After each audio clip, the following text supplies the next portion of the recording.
तो हिस्ट्री का होमवर्क तो हम लोग का सैयद वंश और लोधी वंश, थोड़ा सा कल वाला हम लोग देख लेते हैं। तुगलक वंश वाला, तुगलक वंश की स्थापना हुआ था, यदि तुगलक वंश के संस्थापति वंश शासनकाल था 1320 से 1398, जो सबसे दिल्ली सल्तनत का सबसे लंबा काल था। इसमें बैठता है खुसरो को मारकर 5 सितंबर को खुसरो को मार देता है गया तुगलक, और 3 दिन के बाद गद्दी बैठता है लहरों का निर्माण करने वाला पहला शासक था। उसके बाद ये क्या करता है कि इसको मार देता है, ये मर जाता है कब, जब बंगाल अभियान के लड़के समय आता है तो 1325 में जूनागढ़ एमबीटी जिसको कहते हैं जूना खां या उल्लू खां, लकड़ी के बना माहौल से बने लेता है, वही में दब के मर जाता है। तो 1325 में बैठता है कौन, एमबीटी सबसे शिक्षित था, योग्य था, लेकिन यह काम करता था वो अलग, इसलिए इसको स्वप्नशील, रक्त पिपासु और पागल कहा गया। स्वप्नशील, रक्त पिपासु और पागल, इसके द्वारा 4 कार्य किया, चारों के चारों थे। दबाव में कर वृद्धि, फिर राजधानी परिवर्तन, तीसरा था सांकेतिक मुद्रा का प्रचलन, और चौथा पूरा चीन और खरासान क्या वृद्धि कर दिया था। नहीं उत्पादन हो रहा था तरी और काल पड़ा था तरी वो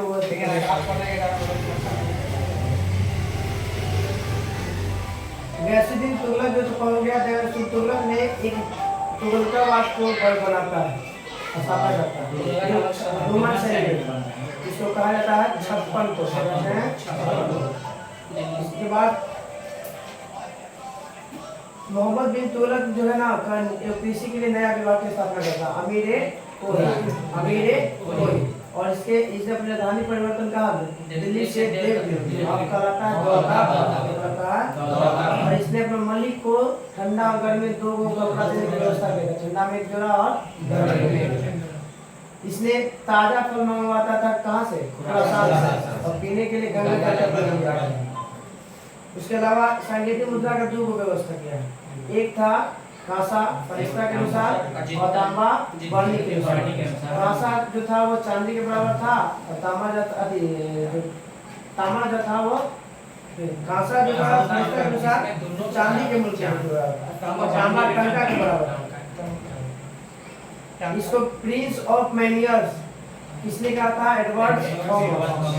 बोला कि एमबीटी को प्रिंस ऑफ मैनियर्स किसने कहा था, एडवर्ड थॉमस। इसके शासनकाल में आया था कौन, मोरक्को या इबन बतूता। 1333 में आता है दिल्ली में आते इसको काजी नियुक्त कर देता है, दिल्ली का न्यायाधीश नियुक्त कर देता है इसको, और फिर 9 साल बाद इसको चीन भेज देता है।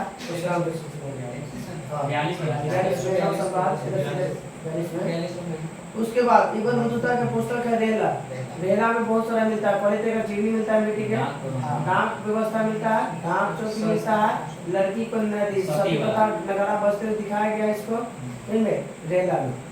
इसके अलावा मिलता है इसी के समय में एक था जिया नकशमी, जो संस्कृत के बहुत सारे किताब फारसी में अनुवाद करता है, उसका नाम होता है तूतीनामा के लेखक थे जिया नकशमी। इसके अलावा इसके समय में एक था जैन साधु था जी प्रभात सूर्य, इसको क्या करता है अपने अतिथि में बुलाता है और दरबार में सम्मान देता है।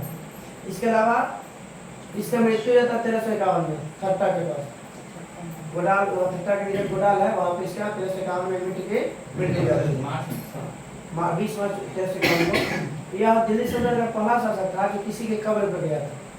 निजामुद्दीन औलिया गया भी था पहले, और उसके बाद उससे कब्र को निर्माण किया। अब आते हैं इसके बाद 1351 में बैठता है कौन, एफएसटी 2 वर्ष का जिसे करवाता है, ये वो करवाता है मार्च में, और दूसरा करवाता है अगस्त 1351 में। वो दिल्ली सल्तनत का पहला शासक जो 2 बार अभिषेक करवाया कौन, जमाने के बाद बैठवे करता है। एफएसटी हो गया, इसी को कहा जाता है दिल्ली सल्तनत का अकबर। दिल्ली सल्तनत का यह काम बहुत अच्छा किया था, ये धर्म में भेदभाव नहीं करता, मगर मजबूरी में करना पड़ा था, क्योंकि इसके पिता मुस्लिम था और माँ कौन थी, हिंदू थी, इस कारण से। होली में तो ये मोहम्मद भी तुगलक था। मोहम्मद बिन तुगलक का जिक्र हुआ है। ये पड़ता है दीपावली के बाद भी कहते हैं। अगर इसने एमबीटी के समय 24 रुपए कैश डायरेक्ट कर था, उसको समाप्त करके 4 रुपए रखा है। वो चीज खराज, खुश, जजिया, जका। खराज, खुश, जजिया, जका 4 रुपए और कृषि टैक्स लगाता है, जो लगता है 1/10 मतलब का 1/10। इसने सबसे पहले 5 बड़ा नहर का निर्माण करवाया।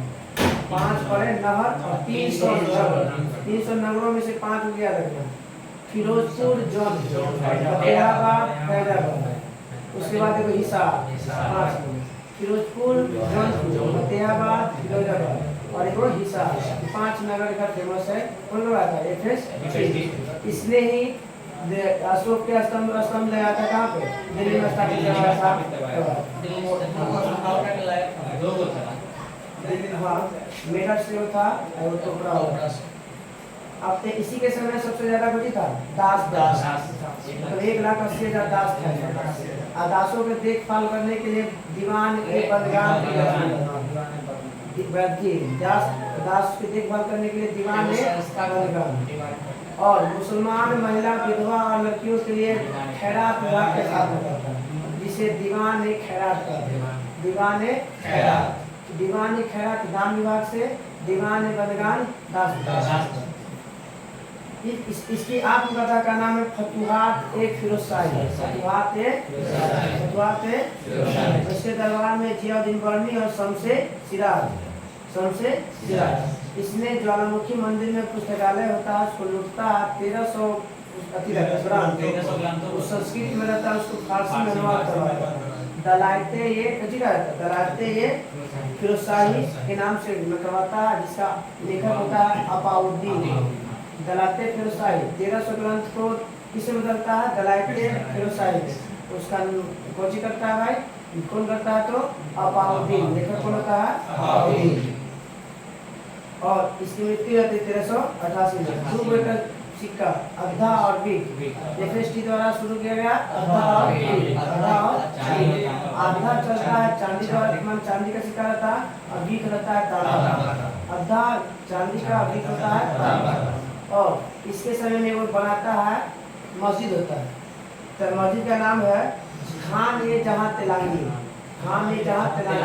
जो जिसकी चर्चा किसके बराबर करता है? तो जेरूसलम में उमर मस्जिद के बराबर इसको तुलना करता है। तो वो वैसा ही बनाया गया। और इस तरह से दिल्ली में लास्ट वंश जो इसका शासक होता है नसरुद्दीन महमूद तुगलक, जिसका शासनकाल दिल्ली से लेकर सम्राट जो है दिल्ली से लेकर पालन करता है।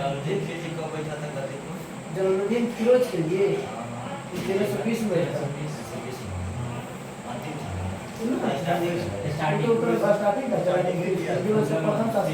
प्रथम स्थापना था।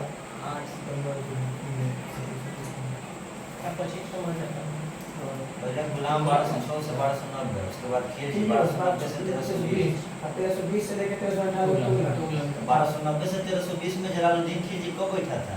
1290 से 1320 में खिलजी मसराऊ में जलालुद्दीन खिलजी कब बैठा था? 1290 में बैठा हुआ। 1320 में खत्म हो गया।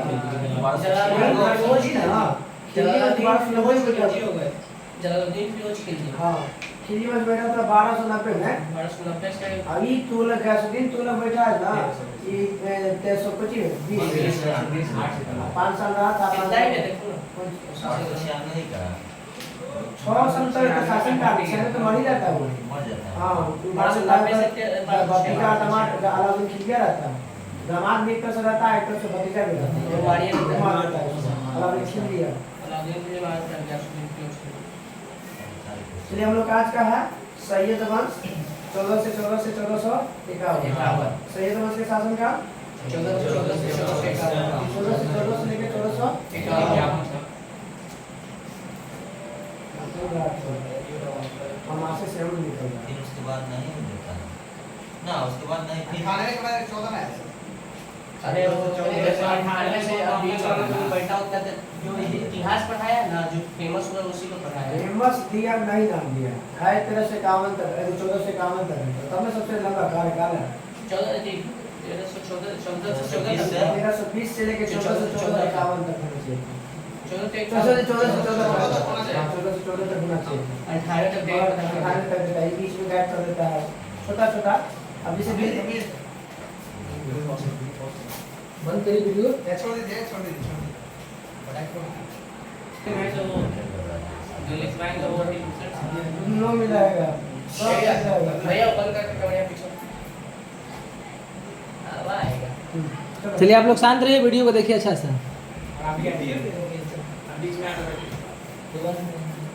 जहाँ बैठेगा वहाँ बैठ जाएगा। चलिए, तो सैयद वंश के शासनकाल 14 से 14 से 51। सैयद वंश के संस्थापक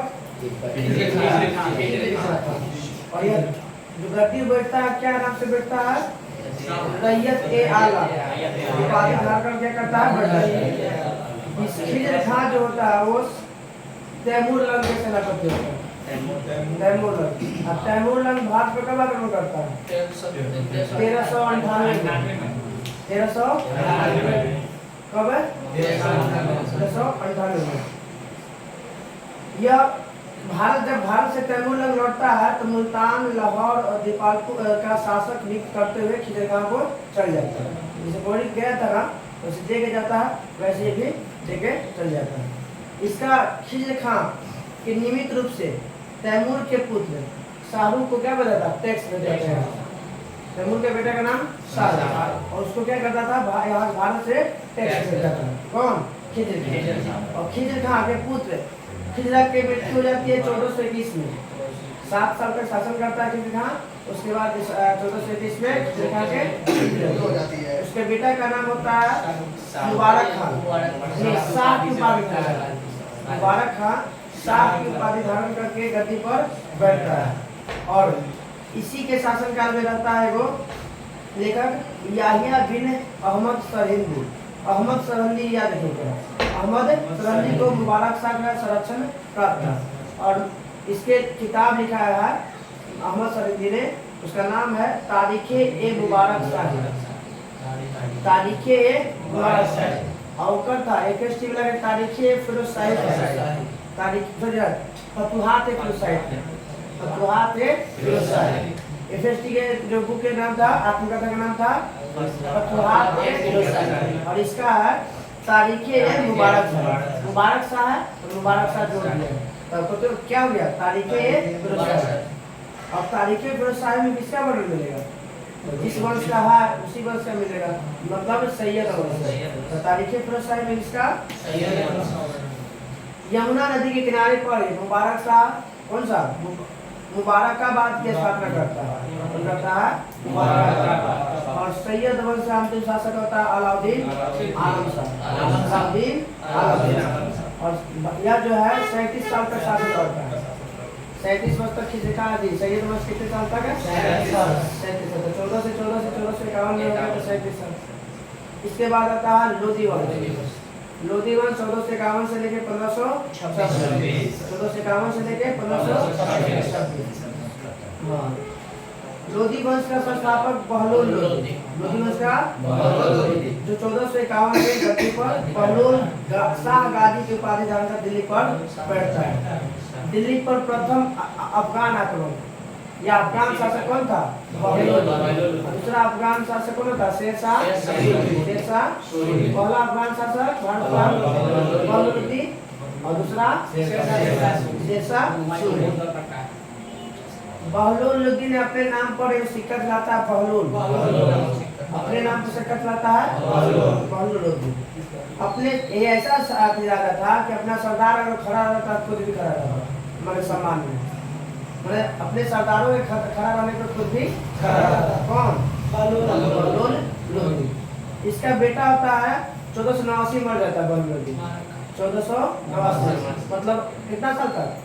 38 साल से शासन करता है। 38 साल के बाद यह मर जाता है। उसके बाद बेटा बैठता है कोई नाम से? सुल्तान सिकंदर शाह। सुल्तान सिकंदर शाह बाद में वो अपना लोधी जोड़ लेता है, सिकंदर लोधी। 1489 में गद्दी पर बैठता है। और इसी ने इसके 15 साल बाद आगरा शहर की स्थापना कर दिया। 1504 आगरा शहर की स्थापना कब किसने किया?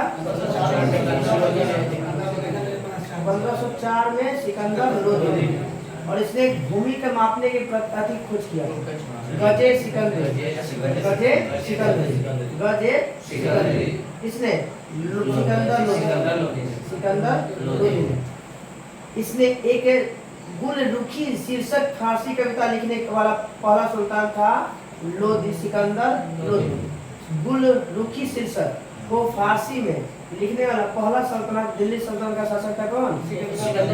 सिकंदर लोदी। और सिकंदर लोदी अपनी राजधानी आगरा को अपनी नई राजधानी बनाता है। आगरा को 1504 में तो स्थापना करता है। इसके आदेश पर संस्कृत के एक आयुर्वेदिक ग्रंथ फरंगे सिकंदरी के नाम से अनुवाद करवाया जाता है। तो संस्कृत ग्रंथ है उसको फारसी में बदल के नाम दिया जाता है फरहंगे सिकंदरी।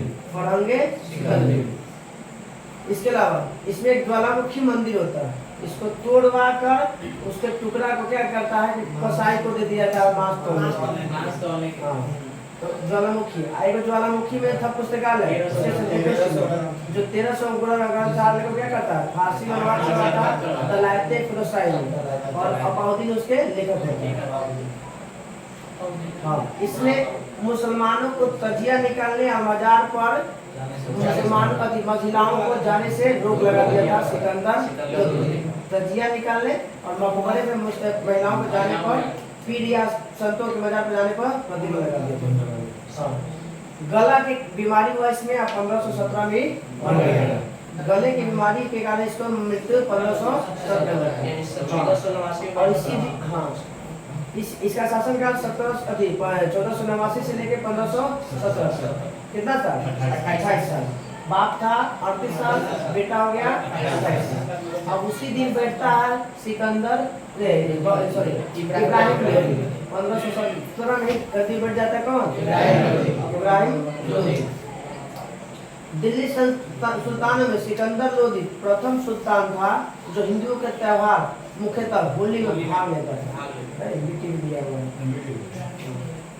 भाग लेता है शुरू भी किया शुरुआत किया था, भाग किया था। तो कहता है कि मान जाकर होली मनाता था सबके साथ है हिंदुओं के साथ। वो कौन था? सिकंदर लोदी। दिल्ली के मोट मस्जिद का निर्माण भी किसने करवाया? सिकंदर लोदी के वजीर होता है कौन? मियां भोइया।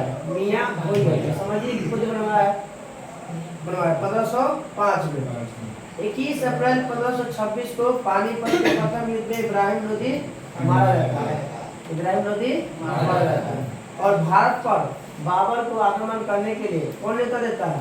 तो होता है वो पंजाब के शासक था दौलत खान लोदी और इब्राहिम लोदी के चाचा आलम कौन था?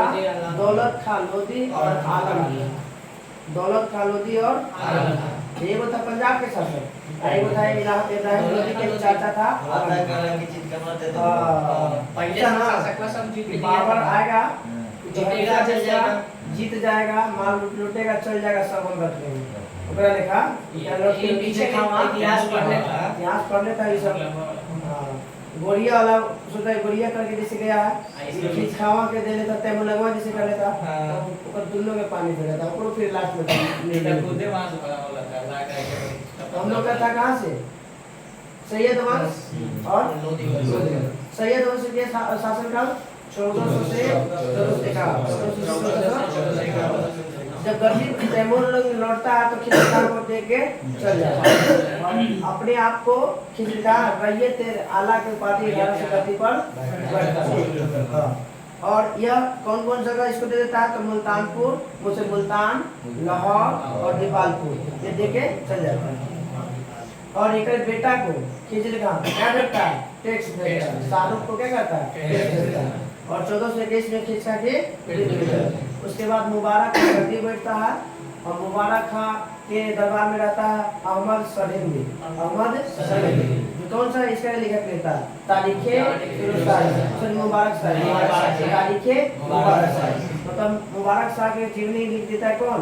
अहमद सरिंदी। अहमद सरिंदी पूरा नाम है याहिया बिन अहमद सरिंदी। याहिया बिन अहमद सरिंदी। तारीखे मुबारक शाह के लेखक याहिया बिन अहमद सरिंदी। इसमें किसका जानकारी तो सैयद वंश यमुना के किनारे मुबारकबाद नगर की स्थापना मुबारक शाह करवाता। मुबारक शाह करवाता। और इस वंश का अंतिम शासक होता है अलाउद्दीन आलम शाह। अलाउद्दीन आलम शाह जो पूरे 37 साल तक कट करता है शासन करता है। उसके बाद आता है लोधी वंश 1451 से 1526। 1451 से 1526 गद्दी पे बैठता है कौन? बहलोल शाह गाजी उपाधि धारण करके गद्दी पर बैठता है 1451 में। दिल्ली का प्रथम अफगान शासक अफगान का पहला शासक भारत में करने वाला था कौन? इसने बहलोल सिक्का कासिम औरत था। ahí el turismo el turismo तुर्क था वो, तुर्की था। यही जो पूछता है कि तुर्की के पहला कौन था, यूरोप में कौन था। 1229 में वैधानिक से बगदाद के खलीफा से वैधानिक स्वीकृति प्राप्त करता है, पहला शासक था। हाँ इल्तुतमिश। अब एक मुबारक खिलजी भी होता है जो खलीफा पर धारण करता है। खिलजी वंश लास्ट तक के लिए तो अब बताना है कि दिल्ली पर प्रथम अफगान राज्य की स्थापना करने का श्रेय से बहलोल लोधी और अपने सरदार को किस नाम से जानता था भाई? मकसद एक अली का टुकड़ा था। ये जो था बहलोल है वो अपने सरदार को क्या कहता है? मकसद एक अली। और जब सरदार खड़ा तो राजा तो खुद खड़ा रहता था, सरदार के खड़ा होने पे खुद रहता था। इसकी मृत्यु हो जाती है 1489 में और गद्दी पे बैठता है कौन? सिकंदर लोधी। सिकंदर जो क्या करता है? भूमि मापने की शुरुआत की और गद्दी पे बैठने के बाद 15 साल बाद आगरा शहर की स्थापना 1504 में करवाता है सिकंदर लोधी। सिकंदर लोधी 1504 पहले के भी तो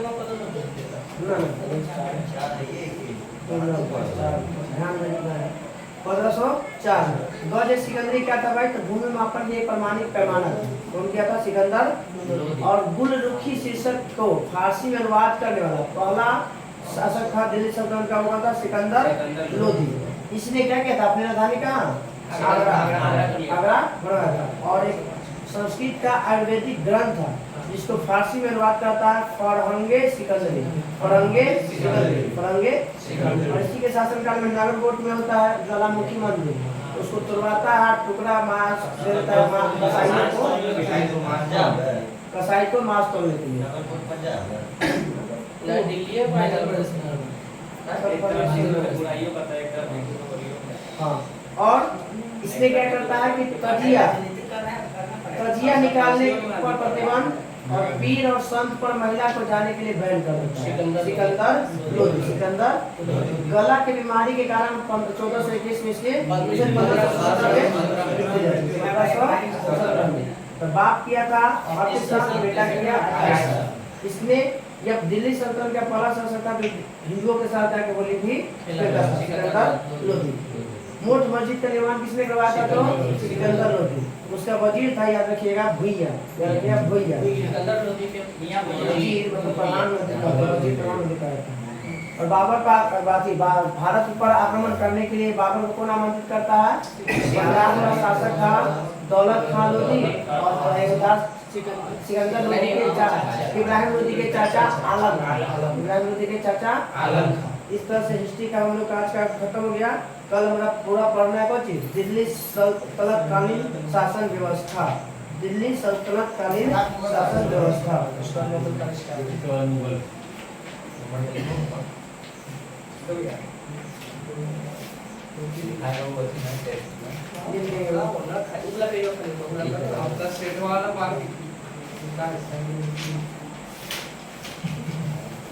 कल एक पेड़वा मोरल था, फोटो किसी एक पेड़वा मोरल था तो इसे था और इसे दिया गया है। ये वाला दिखवा रहा है वो ये खोल रहा था, मिल नहीं रहा था। इसे इस था ना, इसे दूसरा था ना, आगे पीछे बढ़ना चाहिए। इसे था ना ना पड़े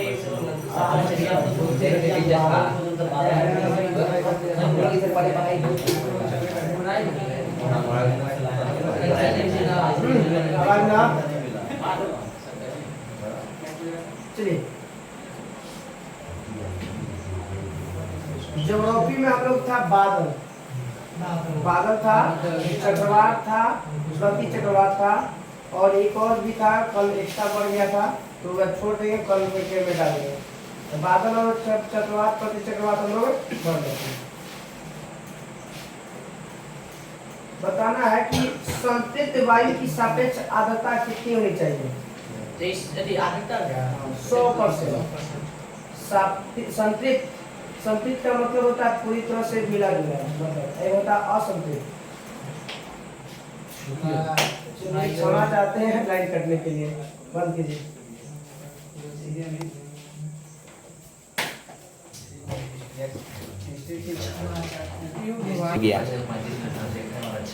चलिए तो बोलेंगे कि संतृप्त वायु की सापेक्ष आर्द्रता, संतृप्त आर्द्रता कितनी चाहिए?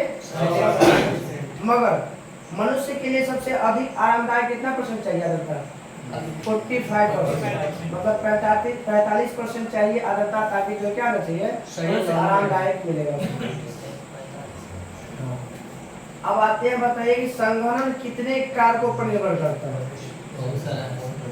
2 कारकों पर निर्भर करता है। संघनन कितने कारकों पे? 2 कारक, एक टेम्परेचर पे और दूसरा आर्द्रता पे। तो संघनन कितने कारकों पे? 2, तापमान पर और आर्द्रता पे। उष्मांक के लिए बताइए कि सापेक्ष आर्द्रता कितनी होनी चाहिए? उष्मांक के लिए 100%। उष्मांक के लिए कितनी चाहिए? 100%। ओस पढ़ने के लिए उष्मांक और हिमांक कितना डिग्री से ऊपर होना चाहिए? ओस नहीं लेता है, ओस पढ़ने के लिए उष्मांक का हिमांक कितना डिग्री से ऊपर होना चाहिए? तो 0 डिग्री सेल्सियस से ऊपर होना चाहिए, 0 डिग्री सेल्सियस से ऊपर होना चाहिए। अब बताइए, अब बताइए कोहरा में विजिबिलिटी कितना होता है? कितना दूरी तक देख सकते हैं? 1 किलोमीटर से कम। कोहरा में 1 किलोमीटर से कम, मगर धुंध में 2 किलोमीटर से कम, 2 किलोमीटर से कम। कोहरा फॉग, धुंध को इंग्लिश में बोलते हैं मिस्ट। क्या बोलते हैं? मिस्ट। तो हल्का फुल्का कोहरा दिख गया तो उसको धुंध बोलते हैं, पूरा घना घोर हो गया तो हो गया कोहरा। और कोहरा में 1 किलोमीटर से ज्यादा आप दिखाई नहीं देगा, औसत निकाला गया 20 मीटर नहीं करता है। बादल, बादल किस कारण बनता है? तो रोधोंस प्रक्रिया का। बादल किस कारण बनता है? मगर तैरता है किसके? अल्पघनक के कारण। तैरता है किसके कारण? अल्पघनक के कारण। बादल के अब प्रकार अलग अलग, देखिए ऐसे दिया हुआ यहाँ पे 4 प्रकार के, ठीक ना? ऐसे बहुत जगह दिया हुआ 16 प्रकार के, हम 4 प्रकार भी पढ़ते हैं। पछाद बादल जो ऊंचाई मिलता है 8 किलोमीटर से लेके 12 किलोमीटर है। पछाद बादल कितना से दूरी से कितना के बीच में? 8 से 12 किलोमीटर के बीच में पाया जाता है। कौन सा बादल? पछाद बादल। यह जो है सफेद दिखाई देता है। कैसा दिखाई देता है? और पतला और बिखरा रहता है। रहता है, हाँ, बिखरा हुआ रहेगा इधर उधर। और यह पंख के समान दिखाई देगा। कैसा? सीधा सीधा याद रखिएगा, रुई और पंख।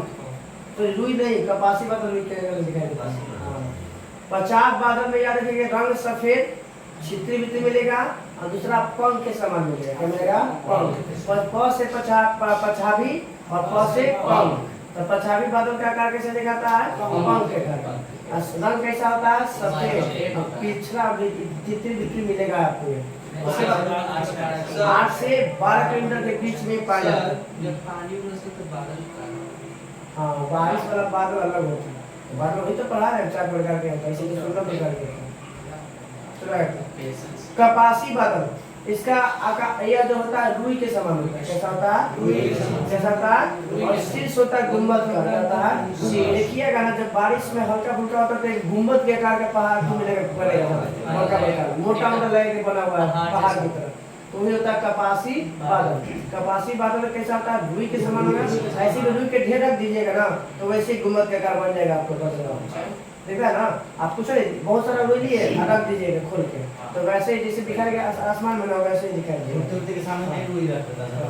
ऊपर दिखाई देगा सर। हाँ ऊपर में 8 से ऊपर तक किलोमीटर वो था 8 से 12 अचाबिक बादल, भाई जो है ना 4 से 7 किलोमीटर, 4 से नौता के नजदीक में बगल में नजदीक है, है। बाहर के जैसा लगता है।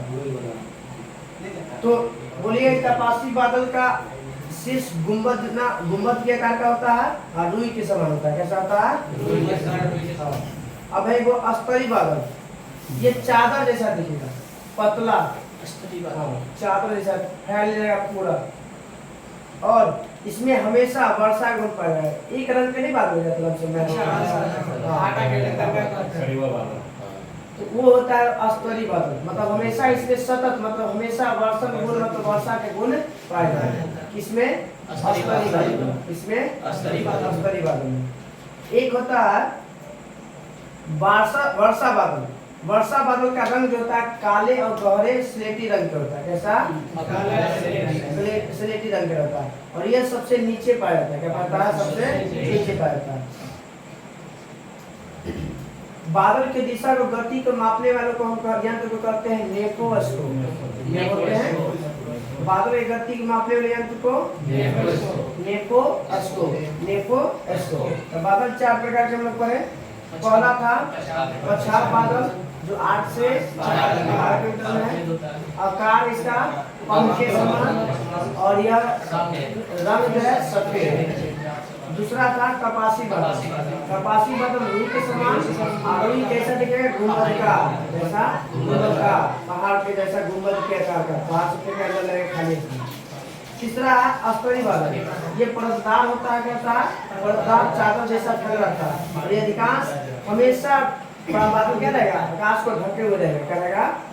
और हमेशा जब ढका हुआ रहता है तब हमेशा सुनिएगा वर्षा सतत हमेशा इसमें कौन सा गुण पाएगा? वर्षा वाला वर्षा, हाँ वर्षा पाया जाता है एक रंग में। चौथा है वर्षा बादल, इसका रंग काला और स्लेटी, काला और स्लेटी जो सबसे नीचे होता है, सबसे नीचे। अब आते हैं वर्षा। वर्षा 3 प्रकार की, कितने? 3 वर्षा 3 प्रकार की। संवहनीय वर्षा, पर्वतीय वर्षा और चक्रवाती वर्षा। वर्षा 3 प्रकार के, संवहनीय, पर्वतीय और चक्रवाती। संवहनीय क्या होता है भाई कि पहले तो कोई धरती गर्म हुआ, वहाँ पे जितना ज्यादा गर्म होगा हवा उतना ही हल्का होकर कहाँ चल जाएगा? ऊपर जाएगा तो क्या जाएगा? वो ठंडा होगा, और ठंडा जैसे जितना ज्यादा ठंडा होगा उसमें जो वाष्प की मात्रा होकर बढ़ जाएगा, बूंद, जल के बूंद, वही फिर क्या जाएगा? बारिश के रूप में। और इस और कह कि हल्की वायु ऊपर उठ लगती है, इससे सामान्य धाराओं का निर्माण होता है। और यह जो बूंद जो बना था वो बूंद क्या हुआ? पानी में। इस बारिश को क्या कहेंगे? संवहनीय नहीं, हाँ संवहनीय वर्षा कहते हैं, संवहनीय वर्षा। दूसरा है पर्वतीय वर्षा। तो क्या होता है? नीचे से जाएगा हवा ऊपर, तो नीचे से तो जाएगा तो हल्का होता जाएगा, ऊपर पहाड़ के ऊपर वैसे ही ढका रहता है, हिमालय पहाड़ के वजह से बर्फ से ढका रहता है, तो ऊपर पास जाएगा तो क्या होगा? ठंडा हो जाएगा, और ठंडा होगा तो उसमें क्या हो जाएगा? उसमें जो वाष्प की मात्रा जो होता है वो क्या रहता है? पानी में रह जाएगा। फिर वैसे अगर वर्षा होता है पर्वतों पे उसको बोलते हैं पर्वतीय वर्षा। इसे हम लोग कैसे हैं? फ्रिज के पानी निकाल लेते, बोतल ले आते ठंडा, उसमें देखते हैं कुछ छोड़ देते तो पूरा पानी क्या रहता है? टकने लगता है, थोड़ी के अंदर वाला आता है। जो आसपास में जो हवा है ना, उस हवा में से वाष्प की मात्रा क्या कर देता है? ठंडा करके पानी में बदल देता है। वैसे ही वर्षा का भी होने के टाइम है, ठीक है ना? हाँ, मैंने कि कोई सब ये लोग कहता है ना कि अंदर से बुलबुल से बाहर निकल जाए, पानी को अपने पास एकत्रित कर लेता है। जो ठंडा है ना वो हवा जो टकरा रहा है ना, वो टकराया तो उसमें पनिया पोतिया तो रख दिया वहीं पे, ठंडा हो गया तो कुछ वाष्प का मतलब होता है छोटा छोटा, और जब जुड़ेगा तो पानी के अंदर से पानी नहीं आता, बाहर चलिए कहते हैं चक्रवाती वर्षा। क्या होता है? जान ही रहे चक्रवात क्या होता है? घूमना, और जो मिलता है सबसे ज्यादा किस में? 20 डिग्री उत्तरी अक्षांश के बीच मिलता है, जो होता था 20 डिग्री उत्तरी अक्षांश। बादल में फटना जान ही रहे क्या होता है? एक बार फटेगा होगा पानी गिरने लगेगा, बादल फटने का मतलब होता है जब दो बादल टकराता है ना तो घर बहुत ज्यादा घर्षण होता है। ये ज्यादातर होगा कहाँ पे? पहाड़ी इलाके में। हम लोग तरफ नहीं होगा क्योंकि टकराता है पहाड़ों से। केदारनाथ में हुआ था सर। हाँ? बहुत जगह होता है। इसे खास कर पहाड़ी इलाका में होगा, जैसे जम्मू कश्मीर में हो सकता है, उत्तराखंड में हो सकता है, इस एरिया में सबसे ज्यादा होगा। सीधा सीधा पहाड़ भी तो टकराता है ना हम लोग के सामने से। ऐसे तो उससे नहीं ना होगा, हम लोग के वाला नहीं होता है क्योंकि उसमें पहाड़ का अति रहता है, रोल रहता है उसमें। आगे फिर चक्रवात और एक होता है प्रति चक्रवात, साइक्लोन और एंटी साइक्लोन। हाँ, चक्रवात निम्न दाब का केंद्र होता है, बाहर से अंदर हवा आएगा। चक्रवात में बाहर से अंदर आएगा, बाहर से अंदर आएगा। हाँ। और इसमें जो जो होगा वायु के चलने की दिशा उत्तरी गोलार्ध में एंटी क्लॉक, उत्तरी गोलार्ध में एंटी क्लॉक और दक्षिणी गोलार्ध में क्लॉक। तो याद रखिएगा चक्रवात में उल्टा, दक्षिणी गोलार्ध में उल्टा, जो उत्तरी गोलार्ध में उल्टा, उत्तरी गोलार्ध में उसे उत्तरी या उसे उल्टा। उल्टा के इंग्लिश में याद रखिएगा एंटी क्लॉक और दक्षिणी गोलार्ध में सीधा क्लॉक। याद रखिए चक्रवात में क्या? चक्रवात। और चक्रवात जो होता है वो क्या होता है? कौन कौन? टॉर्नेडो, हरिकेन और टाइफून। तो बता दिए थे टॉर्नेडो की गति 325 किलोमीटर प्रति घंटा, हरिकेन के 121 किलोमीटर प्रति घंटा और टाइफून के 160 किलोमीटर प्रति घंटा। चक्रवात हो गया। चक्रवात में बताइए कि हवा किधर से किधर आता है? बाहर से अंदर, बाहर से अंदर, बाहर से केंद्र की, बाहर से और इसी हाँ नहीं चक्रवात बाहर से केंद्र की, बाहर से केंद्र। ऐसी में शून्य के जैसा बनाता है।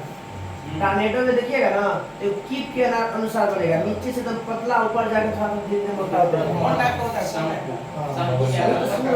शंकु आकार के बने थे। टॉर्नेडो 325 टॉर्नेडो 325 है, हरिकेन 121 और टाइफून 160। चक्रवात हो गया। अब आते हैं प्रति चक्रवात। चक्रवात में केंद्र पर दाब कम होता है, क्या होता है? कम होता है। और एक उल्टा होता है प्रति चक्रवात, क्या होता है? चक्रवात में आंधी तूफान बारिश सब आएगा और प्रति चक्रवात में मौसम साफ है। मौसम वो केंद्र में दाब कम रहता है, इसमें केंद्र में दाब अधिक रहेगा। उसमें बाहर से अंदर हवा आता है, इसमें अंदर से बाहर हवा आता है। बस इतना ही याद रखिए।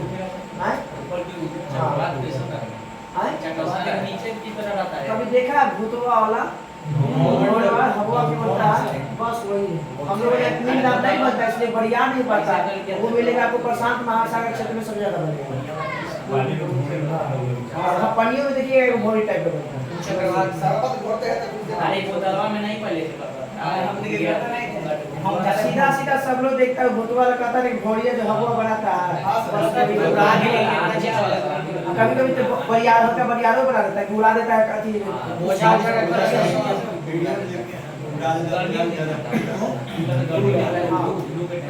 कारण है गर्मी में बनेगा कि टेम्परेचर ज्यादा हीट हो जाएगा, हवा उड़ जाएगा तो थोड़ा जल्दी से भरे लगाएगा, ठंडा हो जाएगा, ये बनाता है।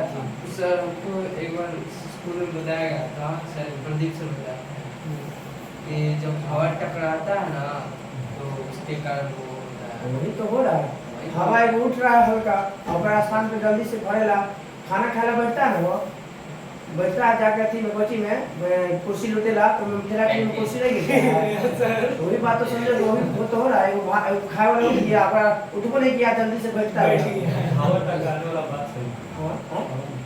इसे टकराने का मतलब पूर्ण शेष से नहीं मतलब दो हवा आके टकराया और इसका होता है ना कि हवा गर्म होकर जब ऊपर उठा तो चारों तरफ के हवा टाइप करता है, ठंडा हवा जल्दी वहाँ पे उस स्थान को भरे ला कोशिश करे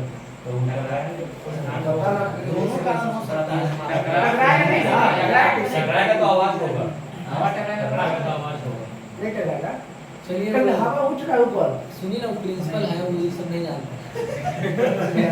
वीडियो में से नहीं बता रहा है कि जब रोया भरा ओकर उल्टा वो में उत्तरी गोलार्ध में उल्टा, दक्षिणी गोलार्ध में सीधा। एकरा उत्तरी गोलार्ध में सीधा और दक्षिणी गोलार्ध में उल्टा। ओकर एगो याद है कि सब उल्टा कर देंगे। चक्रवात याद रखिए, प्रति चक्रवात को सब उल्टा चक्रवात एंटी क्लॉकवाइज ना। हाँ हाँ हाँ दक्षिण दक्षिण प्रति चक्रवात उल्टा हो जाएगा सर, उत्तरी उत्तर में वो हो जाएगा सीधा। क्लॉकवाइज, दक्षिण में एंटी क्लॉकवाइज। Anti clockwise. इसलिए तो बोले ये भी याद रखिए चक्रवात। बाकी टॉर्नेडो मध्य अक्षांश में सबसे ज्यादा उत्पन्न होगा। मध्य अक्षांश मतलब ये विषुवत रेखा के और अभी दोनों के बीच वाला भाग उसका जाता है। तो गरम सबसे ज्यादा कहाँ रहेगा, वहीं पे। टॉर्नेडो की गति बताती है अभी 325 किलोमीटर प्रति घंटा। और ऑस्ट्रेलिया में और अमेरिका में मिसिसिपी इलाकों में जो तूफान उठता है उसी को हम लोग कहते हैं टॉर्नेडो। क्या बोलते हैं? टॉर्नेडो। हरिकेन मिलता है अटलांटिक महासागर में। अटलांटिक महासागर में कहाँ मिलता है? हरिकेन कहाँ पर उत्पन्न होता है? अटलांटिक महासागर में। कितना? कहाँ पे? अटलांटिक। गति कौन है? इसका हरिकेन का 121, हरिकेन का 121 और टाइफून का 325, टाइफून का 160, टाइफून का 160, टॉर्नेडो का 325, टॉर्नेडो 325, हरिकेन 121 और टाइफून 160। हरिकेन अटलांटिक महासागर में सबसे ज्यादा दिखाई देता है और टाइफून मिलेगा प्रशांत महासागर और दक्षिणी चीन सागर में। प्रशांत महासागर और दक्षिणी चीन सागर में। चलिए कल याद करके आइएगा ज्योग्राफी में विश्व के प्रमुख फसल, विश्व के खनिज उत्पादक और औद्योगिक विश्व के प्रमुख औद्योगिक नगर, विश्व के प्रमुख फसलें और उत्पादक देश हैं, विश्व के प्रमुख खनिज उत्पादक देश हैं और औद्योगिक नगर एंड औद्योगिक विश्व के प्रमुख फसल उत्पादक देश हो गया।